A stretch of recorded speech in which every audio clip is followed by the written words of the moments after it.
The Prime Minister has said that he won't push for a vote on British involvement in airstrikes on IS in Syria unless there's a possibility of a consensus in the Commons. But that seems unlikely that such a consensus will exist for the foreseeable future if, as expected, Jeremy Corbyn is elected leader of the Labour Party this weekend. Tonight, the left-winger is holding one of his final rallies for the leadership campaign in Nuneaton.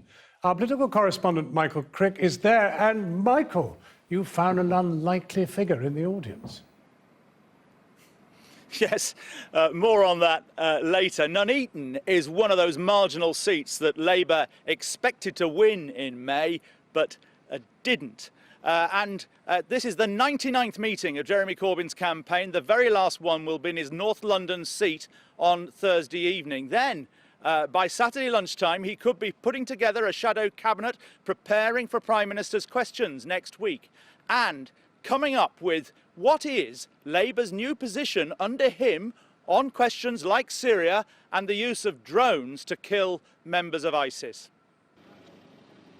Tonight was a lot more low-key than some of Mr Corbyn's recent activities. None of the long queues or the excitement we've witnessed at other campaign meetings.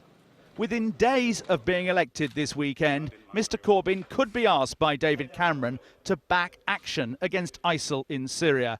And tonight he seemed to suggest he wouldn't mind if some Labour MPs voted differently from him. Would you be happy for MPs who support the government over military action in Syria to vote for it? On an issue as important as this, every MP has a responsibility to their constituents, to their party and to themselves, and they will make those decisions. I have made those decisions myself in the past. The party has often made its decisions. Sometimes people do disagree with their own party. It doesn't mean the end of the party. It doesn't mean the end of politics. It doesn't mean the end of democracy. At the end of the day, we're in the same party trying to achieve broadly the same things. So backbenchers would have the licence to vote with the government? Speculation by you again. But Liz Kendall, who's heading for last place in the Labour leadership contest, shows how Labour is divided on such matters. Visiting a children's nursery in South London, she said Labour shouldn't rule out backing military action against ISIL in Syria.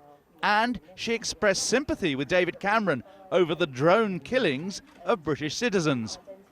Any Prime Minister must do everything he or she can to keep our citizens safe. That has to be within the framework of the law, with proper accountability, and within the context of a debate within the country as a whole. But you know, these are serious challenges that we face as a country, and it's important we have the debate about it, but the first priority of any Prime Minister is to keep the British citizens safe.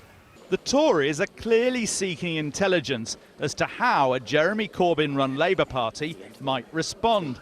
Indeed, whom did we spot in the hall before the meeting but a familiar press officer from Conservative HQ called Mike Watkinson. Mr Watkinson? Yeah.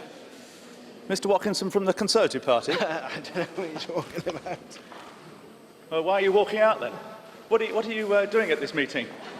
You come here to gather intelligence. You've come here to find out what Mr Corbyn's saying.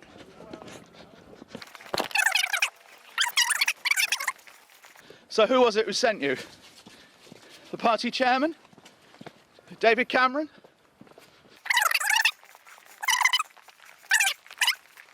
You seem a little embarrassed by all of this, Mr Watkinson. Would that be a fair summation?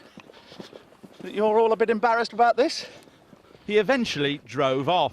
Tory HQ later confessed it was their man, but said it was a public meeting.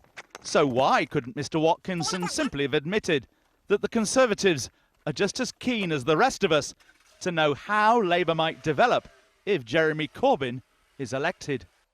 All's fair in love and war. Michael Crick reporting.